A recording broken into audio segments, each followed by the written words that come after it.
Assalamualaikum warahmatullahi wabarakatuh.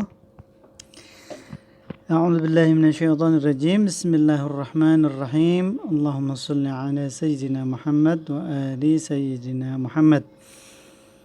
Baiklah, hari ini saya akan mencoba menjelaskan tentang perbudakan dalam Islam. Ini penting sekali untuk mengcounter, menjawab tuduhan bahwa Islam termasuk juga melegalkan perbudakan. Yang pertama-tama saya akan coba sampaikan mengenai sejarah perbudakan itu sendiri. Bahwasanya pada zaman dahulu kala kerajaan-kerajaan besar ya, termasuk Imperium Romawi, Persia, itu mereka sudah terbiasa dengan perbudakan, ya kan? Jadi ada budak laki-laki biasanya bekerja di ladang, kemudian untuk pekerjaan-pekerjaan kasar. Adapun budak wanita itu biasanya di samping untuk bekerja, untuk rumah tangga, terkadang juga sebagai pemuas nafsu bagi mereka yang mempunyai budak tersebut, yaitu bagi tuannya. Jadi budak ini seakan-akan dia tidak memiliki hak terhadap dirinya, hilang hak kemanusiaannya. Semua tergantung kepada tuannya atau si pemilik budak tersebut. Jadi budak bisa saja itu mereka sajikan buat tamu sebagai salah satu menu sajian bagi tamu-tamu yang datang kepada tuannya. Terkadang juga budak tersebut itu bisa digauli oleh bapaknya, anaknya juga bisa menggauli, ada saudaranya. Jadi sangat luar biasa rendahnya seorang budak laki-laki dan perempuan pada masa itu.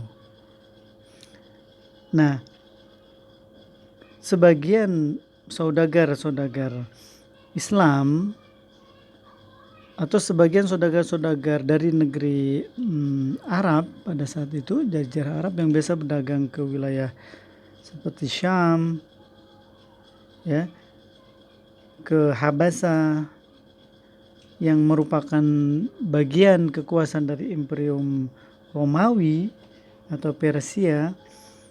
Nah, di samping mereka berdagang, terkadang mereka juga melihat bagaimana kebiasaan-kebiasaan para pemuka-pemuka atau orang-orang besar, orang-orang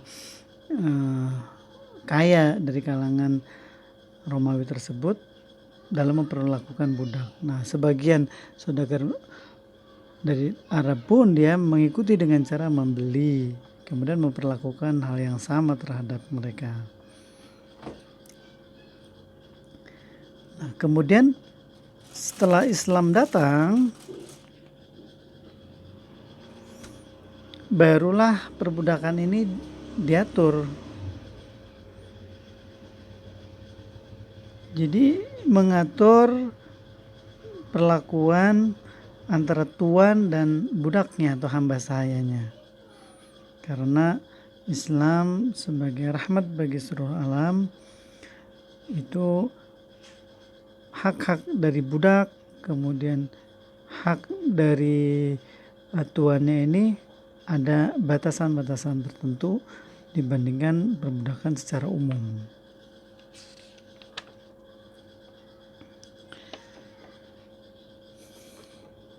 Seperti apa? Di antaranya ketika dalam Islam, ketika seorang memiliki seorang budak dengan cara membelinya. Nah, ini yang membedakan antara pernikahan dan kepemilikan budak. Kalau pernikahan itu dengan cara akad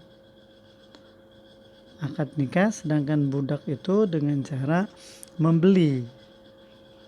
Itu berarti dia sudah memiliki. Akan tetapi yang membedakan adalah ketika seseorang membeli seorang budak wanita misalkan, kemudian setelah dia menunggu bersih atau membersihkannya, yaitu dengan cara menunggu sampai dengan si budak ini datang haid dia selama 2 kali. Nah, ini secara otomatis dia menghilangkan bekas-bekas dari hubungan sebelumnya dengan orang lain. Nah, setelah itu misalkan si tuannya tersebut menggauli, maka secara otomatis anaknya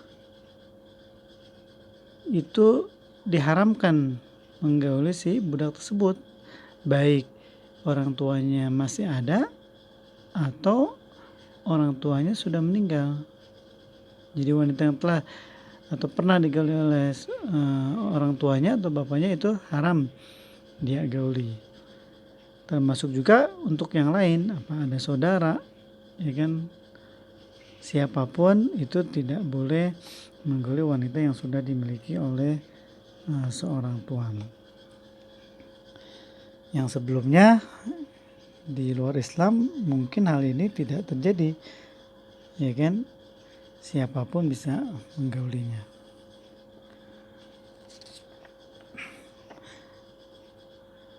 Nah, apalagi kalau kita lihat sejarah perbudakan dunia, misalkan bagaimana sejarah hitam bangsa-bangsa barat, ya, itu bagaimana cara mereka memperoleh perbudakan. Di antaranya mereka datang ke negara-negara Afrika, ya kan, mereka memburu warga-warga yang bukan budak, mereka itu adalah orang merdeka.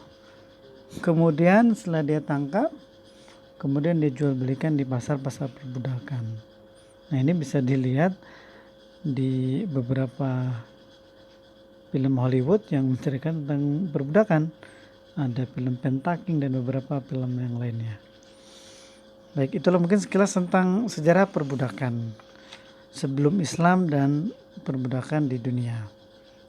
Nah, sekarang saya ingin menjelaskan tentang bagaimana Islam itu adalah memberantas perbudakan dan menutup pintu-pintu terjadinya perbudakan baru. Pertanyaan yang sering ditanyakan, adakah ayat atau perintah, dalam hal ini hadis, yang secara tegas bahwa perbudakan itu dilarang? Nah, ini jawabannya adalah memang betul tidak ada ayat atau hadis yang secara langsung melarang atau menutup atau mengharamkan perbudakan. Kenapa? Nah, karena perbudakan ini kan memang seperti yang kita tahu itu sudah ada sebelum Islam datang.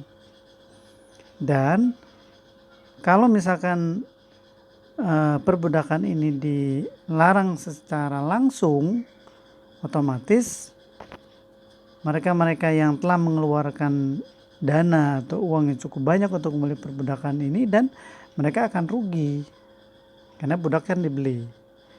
Termasuk juga dari budak itu sendiri mereka akan bisa dibilang kebingungan karena selama ini makan mereka, sandang, pangan, papan mereka semua tergantung kepada tuannya. Ketika mereka katakanlah dibebaskan secara spontan, nah mereka akan bingung. Jadi Islam itu membuka selebar-lebarnya untuk melakukan pembebasan terhadap budak ini, sehingga lama-kelamaan perbudakan akan hilang seperti halnya pada saat ini. Oke, sebelum itu mungkin paling tidak saya di sini membahas sedikit tentang istilah-istilah yang ada dalam perbudakan ini. Yang pertama, budak biasanya disebut dengan yang laki-laki ini abdun, jamaknya abid. Kalau perempuan itu amatun, jamaknya ima. Nah, dalam Al-Quran biasanya ada beberapa istilah. Yang pertama, istilah milkul yamin. Milkul yamin ini secara bahasa ya kepemilikan sebelah kanan. Kemudian juga kadang disebut dengan kata-kata ma malakat aimanukum, atau juga terkadang disebut dengan raqabah, jamaknya riqab. Nanti kita akan coba lihat penggunaan dalam berbagai macam ayat yang ada dalam Al-Quran. Jadi Islam datang menghapus perbudakan secara bertahap. Hal ini dikarenakan perbudakan sudah merupakan suatu tradisi yang sudah dijalankan secara turun-temurun. Selain itu, perbudakan erat hubungannya dengan ekonomi, sosial, dan budaya. Karena budak dibeli dengan uang, budak juga sangat tergantung kepada tuannya dalam hal sandang, pangan, dan papan. Jika dihapuskan tradisi ini secara drastis, secara spontan, maka mereka akan kesulitan dalam memenuhi kebutuhan mereka, terutama kebutuhan papan atau tempat tinggal.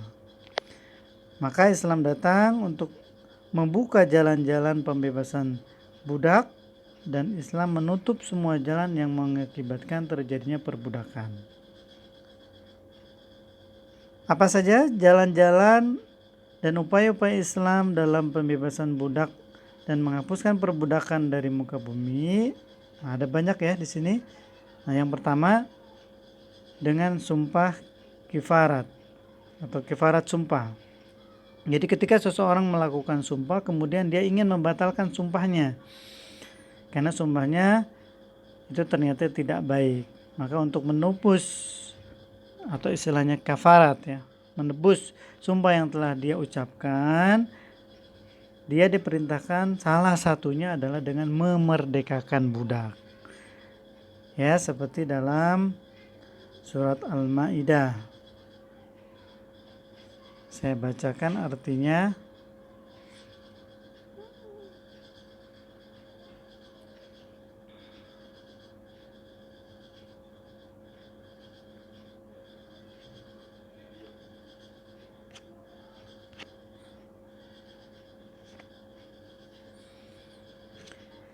La yu'akhidhukumullahu bil-laghwi fi aymanikum walakin yu'akhidhukum bima aqadtumul ayman fakaffaratuhu it'amu 'asharati masakina min awsati ma tut'imuna ahlikum aw kiswatuhum aw tahriru raqabah.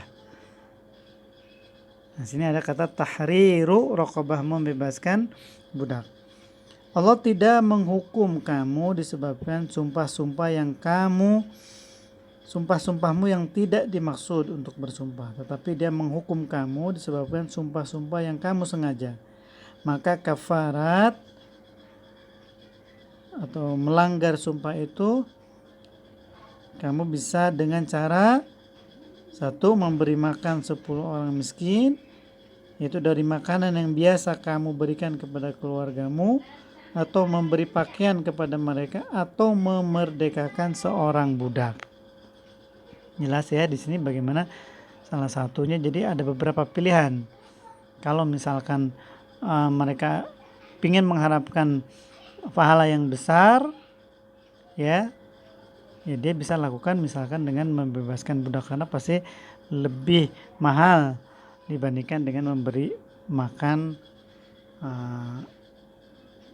10 orang miskin, seperti itu. Baik. Yang kedua, kafarat karena membunuh jiwa dengan tidak sengaja.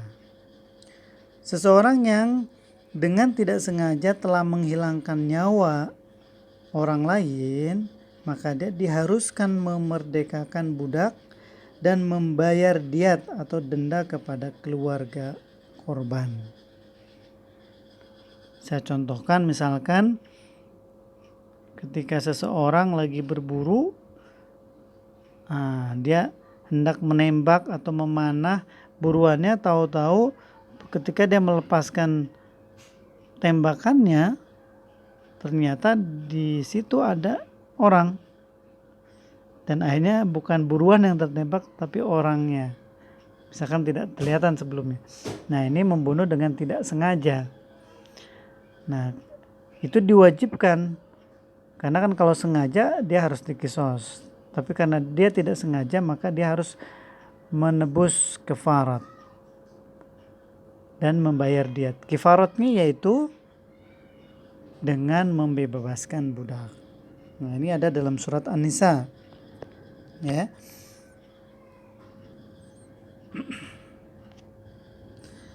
Surat An-Nisa ayat 92. Wa ma kana lil mu'minin ay yaqtula mu'minan illa khata'a. Wa man qatala mu'minan khata'an fatahriru raqabatin mu'minatin wa diyatum musallamatun ila alihi al-ayah, dan seterusnya. Dan tidak layak bagi seorang mukmin membunuh seorang mukmin yang lain kecuali karena tidak sengaja, dan barang siapa yang membunuh seorang mukmin karena tersalah, hendaklah ia memerdekakan seorang hamba sahaya yang beriman serta membayar diat yang diserahkan kepada keluarganya si terbunuh tersebut, kecuali jika mereka atau keluarga terbunuh tersebut bersedekah, artinya dia memaafkan. Ya, jadi langkah kedua seseorang atau Islam membebaskan perbudakan, diantaranya ketika ada orang membunuh secara sengaja maka dia wajib membebaskan seorang hamba saya dan membayar diat atau denda kepada keluarga yang terbunuh. Yang ketiga, kafarat menzihar istri. Pada zaman dahulu, pada zaman jahiliyah, sebagian orang Arab sering berlaku sewenang-wenang terhadap istri-istri mereka. Salah satunya adalah dengan menzihar istri mereka.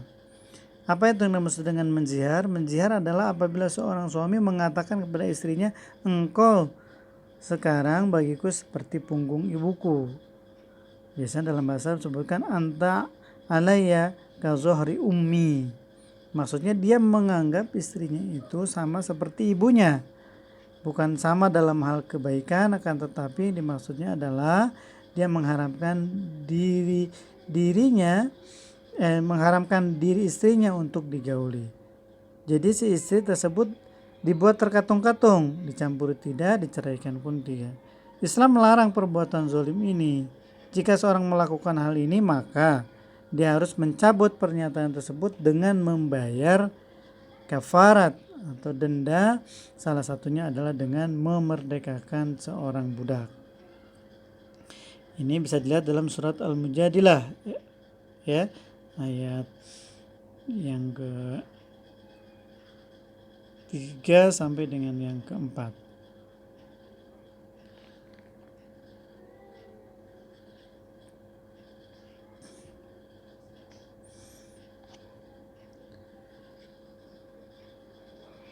وَالَّذِينَ يُظَاهِرُونَ مِنْ نِسَائِهِمْ ثُمَّ يَعُودُونَ لِمَا قَالُوا فَتَحْرِيرُ رَقَبَةٍ مِنْ قَبْلِ أَنْ يَتَمَاسَّا ذَلِكُمْ تُوعَظُونَ بِهِ وَاللَّهُ بِمَا تَعْمَلُونَ خَبِيرٌ. Orang-orang yang menzihar istri mereka kemudian mereka hendak menarik kembali apa yang mereka ucapkan, maka wajib atasnya memerdekakan seorang budak sebelum kedua suami istri itu bercampur. Demikianlah yang diajarkan kepada kamu dan Allah Maha mengetahui apa yang kamu kerjakan. Nah, jadi jelas sekali bagaimana denda-denda dalam Islam itu membuka ruang untuk pembebasan kepada budak. Sehingga budak otomatis lama-kelamaan menjadi hilang, diharapkan seperti itu. Kemudian yang keempat yaitu akad mukatabah. Maksudnya apa? Apabila seorang hamba sahaya akan dibebaskan oleh tuannya dengan syarat dia harus memberikan sejumlah uang sebagai tebusan atas dirinya, maka hamba sahaya tersebut berstatus mukatabah. Jadi namanya budak mukatabah. Nah, hamba sahaya yang berstatus mukatabah ini harus dibantu dalam memenuhi tuntutan tuannya itu agar dia bisa menebus dirinya, bahkan dia berhak untuk menerima bagian dari harta zakat. Ya, jadi seorang budak ketika dia berniat untuk membebaskan dirinya, nah itu bisa. Nah biasanya langkahnya dia ngomong sama tuannya bahwa saya ingin membeli diri saya, membebaskan diri saya dengan cara perjanjian. Misalkan berapa tuannya memberikan tebusan untuk dirinya, misalkan 1 juta misalkan, ya kan. Nah kemudian dia siap menyicil, misalkan sebulan 100.000.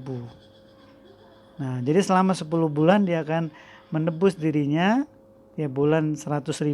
Nah setelah full 1 juta, nah berarti dia telah menjadi orang yang merdeka. Nah budak mukatabah ini itu adalah orang-orang yang harus dibantu dengan cara Allah masukkan mereka itu ke dalam salah satu golongan atau asnaf 8 orang yang berhak menerima zakat.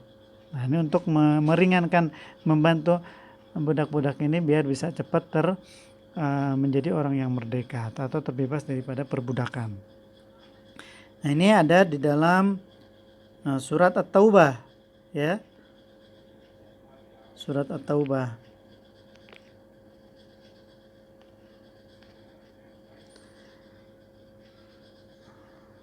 Atau ada juga dalam surat An-Nur, ya, di samping surat At-Taubah ada juga dalam surat An-Nur.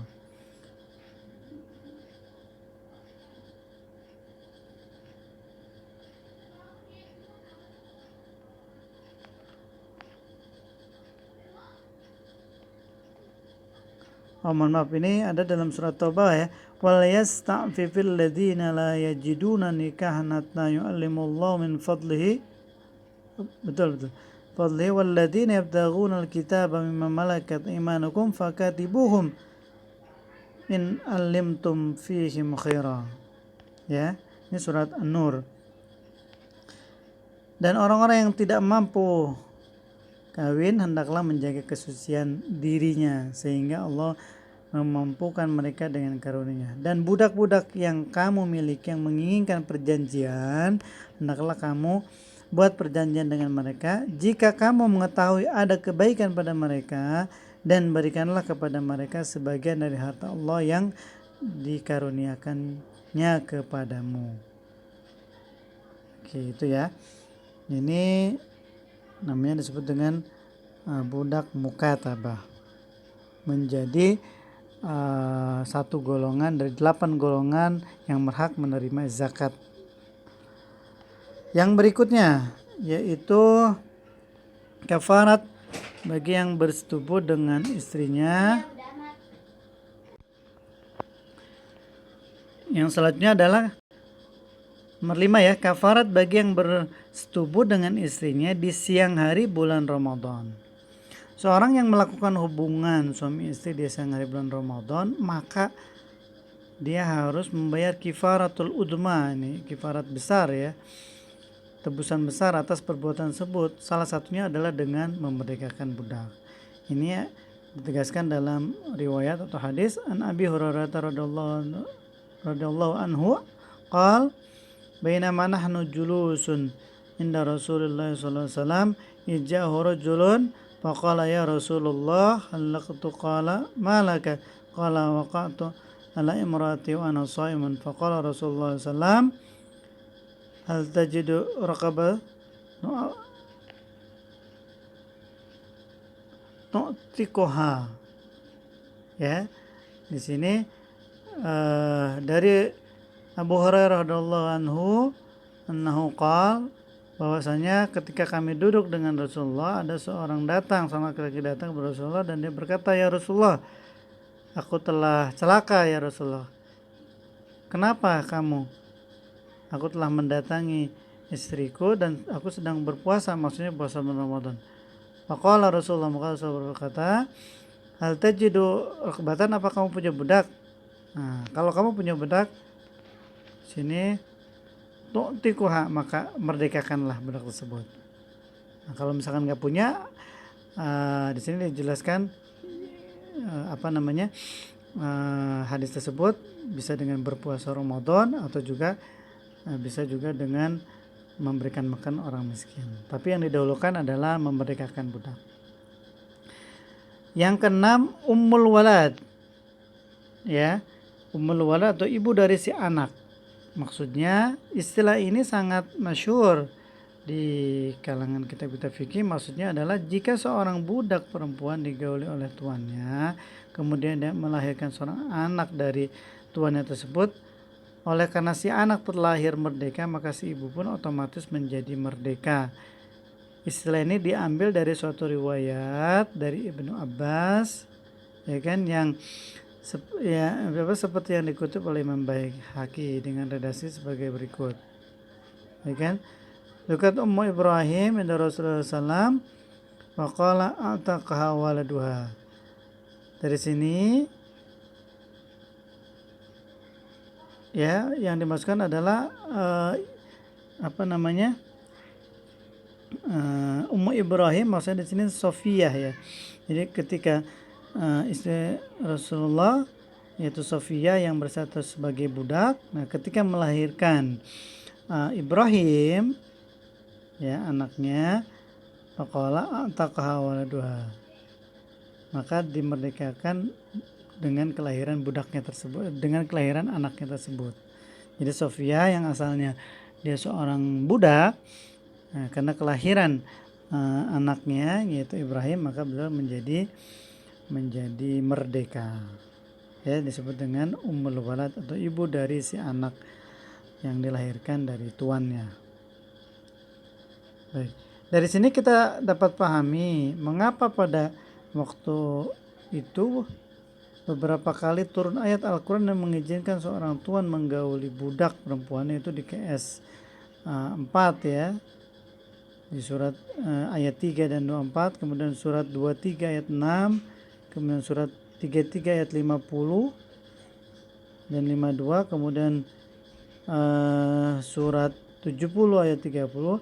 Hal ini tidak lain adalah dalam rangka menjadikan si hamba sahaya tersebut berubah menjadi merdeka, atau kalau tidak diperlakukan dengan secara manusiawi dan terpenuhi kebutuhan biologisnya. Ini dalam surat Al-Mu'minun dijelaskan, walladzina hum li furujihim hafidun illa ala azwajihim aw ma malakat aymanuhum fa innahum ghairu malumin.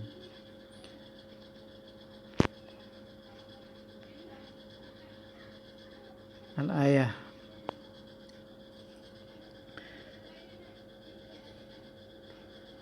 Dan bagi mereka-mereka yang menjaga kemaluannya kecuali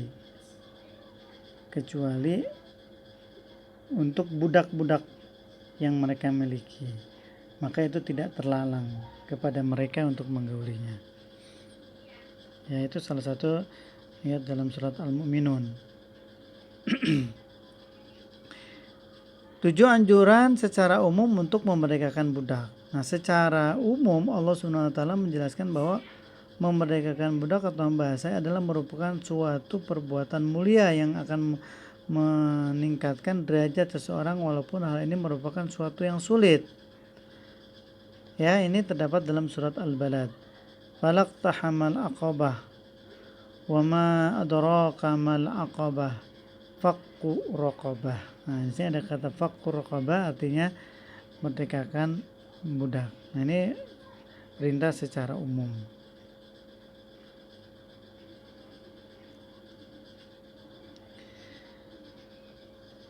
Nah, kemudian Islam karena sebagai rahmat bagi seluruh alam, itu walaupun mereka statusnya sebagai budak, tapi bagaimana Islam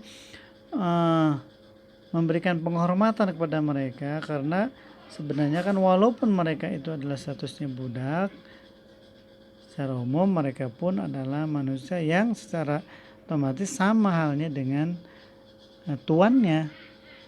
Artinya terlahir dari nenek moyang yang sama, yaitu Adam dan Hawa. Kan tapi Islam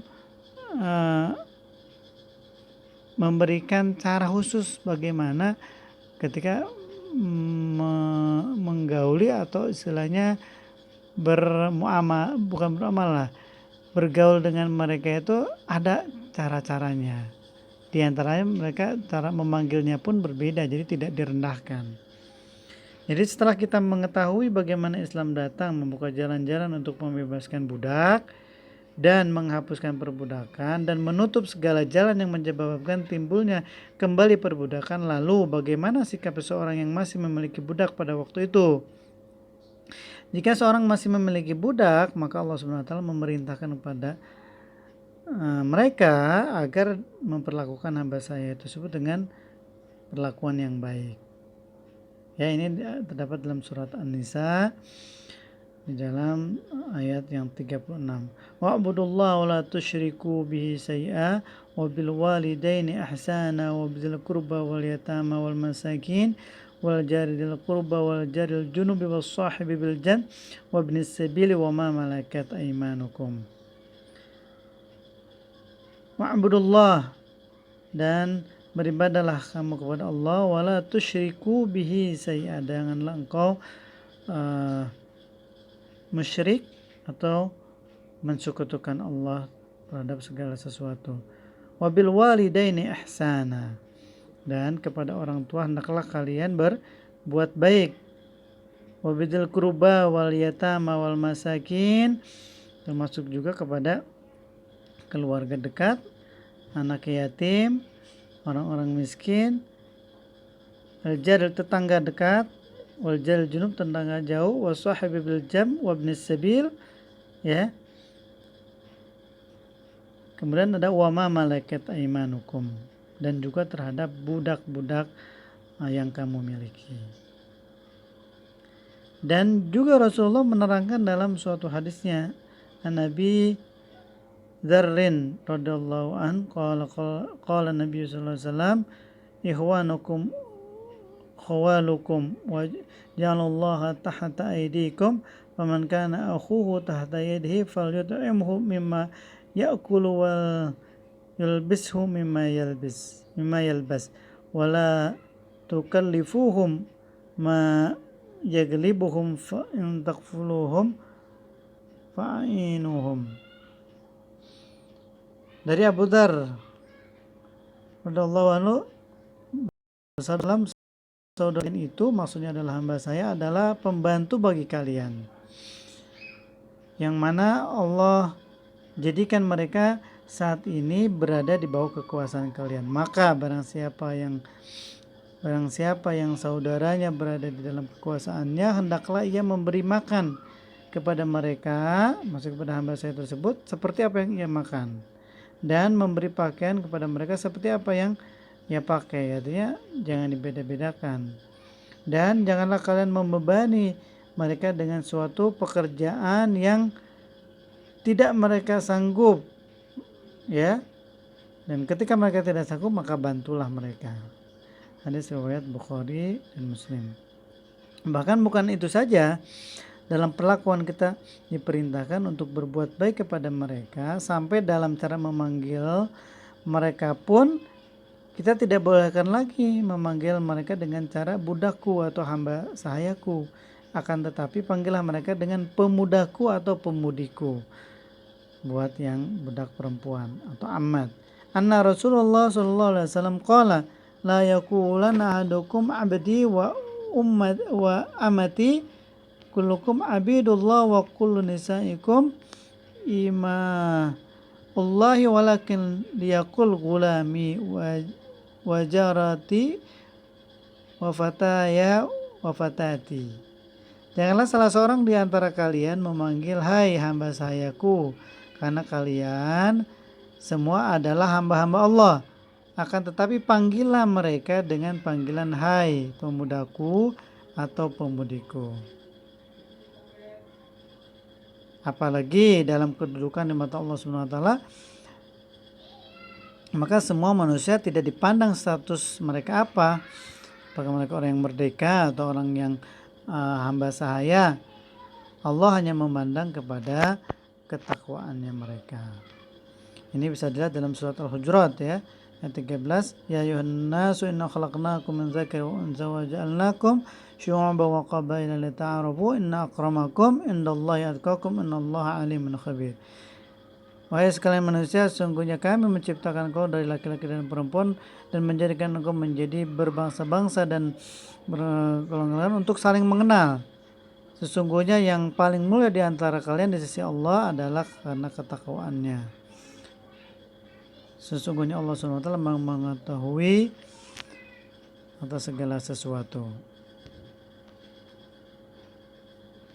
Baik. Nah, subhat dalam tafsir Al-Quran yang membingungkan. Nah, ini maksudnya adalah di beberapa tafsir yang menjelaskan tentang milkul yamin ini ada tafsir-tafsir yang membingungkan dalam arti bahwa Al-Quran menjelaskan begitu jelas sekali tentang bagaimana jalan-jalan pembebasan budak itu dibuka selebar-lebarnya. Ya, tapi di beberapa tafsir dengan berdasarkan hadis, ya, itu ada yang dibolehkan, misalkan seperti tawanan perang, ya kan? Nah, itu ada beberapa riwayat-riwayat dalam tafsir. Ini menjadi bingung bagaimana nih posisinya. Nah, saya akan bahas di sini.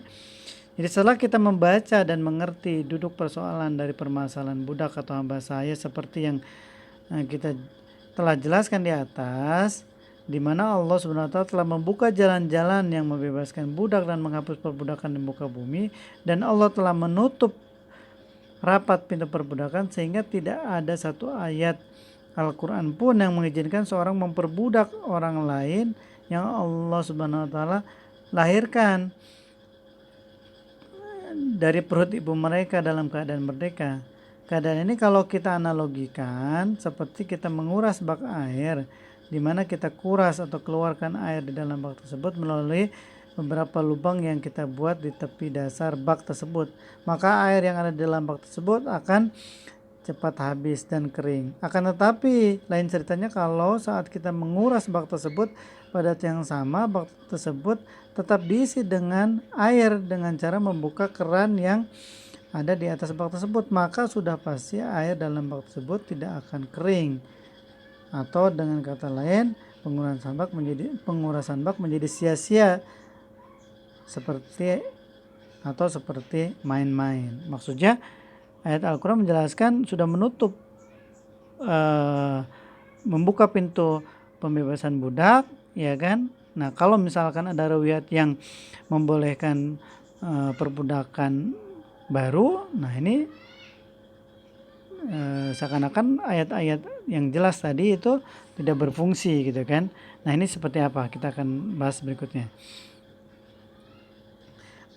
Analogi di atas sengaja saya kemukakan sebab kalau kita membaca riwayat-riwayat dalam kitab tafsir akan kita jumpai bahwa di samping Allah Subhanahu wa taala membuka keran-keran pembebasan budak seperti yang diterangkan di atas, Allah pun masih membuka keran perbudakan, yaitu melalui peperangan, yakni dalam peperangan yang syar'i.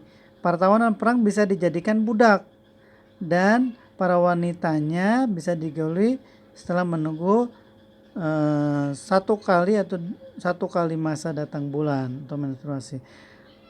Hal yang mengambil dari penafsiran ayat 24 surat An-Nisa, di mana pada ayat tersebut kalimat illa malakat aimanukum yang berarti kecuali hamba-hamba saya kamu, kalimat pengecualian ini diartikan sebagai pengecualian dari kata muhsanat, wanita-wanita yang telah bersuami. Jadi dengan demikian ayat tersebut menjadi berpengertian, dan yang termasuk wanita-wanita yang haram dinikahi adalah para wanita yang telah bersuami kecuali hamba saya, dalam kurung tawanan perang yang kamu miliki. Padahal kalimat illa di atas yang merupakan huruf istisna atau huruf pengecualian dalam kaidah nahwu ada dua pengertian. Yang pertama ada istisna mutasil atau pengecualian yang bersambung, di mana suatu yang dikecualikan atau mustasna masih satu kelompok atau satu jenis dengan yang dikecualikan darinya atau mustasna minhu. Contoh, Ja talamidu illa amrun. Murid-murid telah datang kecuali Umar. Dalam hal ini dikatakan istisnanya muttasil karena Umar adalah bagian daripada murid-murid tersebut. Yang kedua istisna munqati atau pengecualian yang terputus, di mana suatu yang dikecualikan atau mustasnya bukan dari kelompok atau jenis yang dikecualikan darinya atau mustasna minhu. Contohnya ja'a talamidu illal ustad, ya kan, murid-murid telah datang kecuali ustad. Dalam hal ini dikatakan istisnanya munqati karena ustad bukan bagian daripada murid-murid tersebut. Ya, ini banyak juga contoh di dalam Al-Quran. Misalkan contoh tentang malaikat yang bersujud di situ. Wa qala malaikati isjudu li adama fasajadu illa iblis aba wastakbara wa kana minal kafirin. Di sini iblis adalah yang dikecualikan daripada malaikat yang sujud pada Adam. Artinya iblis bukan bagian daripada malaikat. Akan tetapi dia bukan dari jenis malaikat. Contoh lain seperti yang terdapat pada surat An-Nisa ayat 24, di mana topik ayat ini merupakan kelanjutan dari ayat 23 yang bicarakan tentang wanita-wanita yang haram dinikahi. Saya agak loncat langsung ke yang halaman berikutnya. Di sini kalimat illa ma malakat aimanukum adalah merupakan mustasna atau yang dikecualikan dari golongan para wanita merdeka yang haram dinikahi. Jadi pemahamannya mulai dari ayat 23 disebutkan wanita-wanita yang haram untuk dinikahi dari wanita merdeka, mulai dari ibu, anak perempuan, saudari dan seterusnya, sampai dengan wanita-wanita yang telah bersuami atau wal muhsanatu minan nisa, kecuali hamba sahaya kamu. Jadi hamba sahaya adalah termasuk yang dikecualikan dari wanita-wanita merdeka yang haram dinikahi, dan hamba sahaya ini termasuk dalam istisna munqati karena mereka bukan bagian dari wanita-wanita merdeka. Artinya tidak sejenis dengan wanita merdeka karena dia adalah seorang hamba sahaya. Bukan itu saja, menafsirkan ayat di atas yang mengatakan bahwa wanita yang telah bersuami itu haram dinikahi kecuali wanita yang bersuami tapi dia tertangkap dalam perang, maka dia menjadi budak atau halal digauli. Ini bertentangan dengan prinsip dan misi Islam yang ingin memerdekakan dan menghapuskan perbudakan di muka bumi dengan berbagai upaya yang telah dijelaskan di atas. Selain dari itu, tidak ada satu ayat pun dalam Al-Quran yang mengizinkan tawanan boleh dijadikan budak. Perlakuan Islam terhadap yang kalah dalam perang dan juga yang dicontohkan oleh Rasulullah SAW tertera dalam surat Muhammad ayat 4, yaitu mereka ditawan, setelah itu boleh dilepaskan secara cuma-cuma atau ditebus, atau bisa juga dengan pertukaran tawanan. Fa idza laqitumul ladzina kafaru fadarbar riqab hatta idas khantumuhum fashuddul wasaq fa imma mannam ba'du wa imma fidaan hatta tada'al harbu auzaraha. Ya, di sini yang digarisbawahi hatta idastakhtumuhum fashuddul wasaq fa imma mannam ba'du wa imma fidaan. Jadi mereka setelah selesai peperangan tersebut dan tawanan tersebut telah diikat biar tidak membahayakan. Nah, opsinya si tawan tersebut itu dua, ya. Mamannam ba'du immanam ba'du, jadi bisa dilepaskan secara cuma-cuma, wa imma fidaan, atau juga bisa dilakukan penebusan atau pertukaran tawanan. Ya.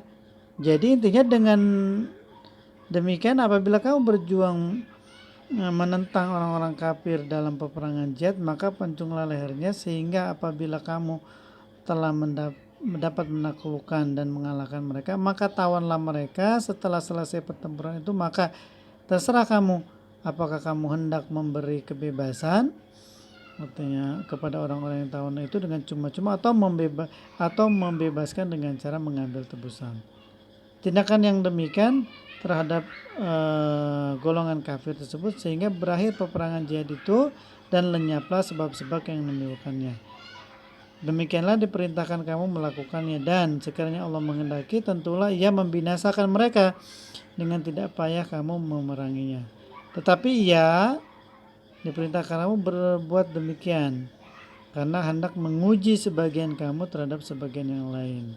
Dan orang-orang yang telah berjuang serta gugur syahid pada jalan Allah mempertahankan agamanya, maka Allah tidak sekali akan menyia-nyiakan amal mereka.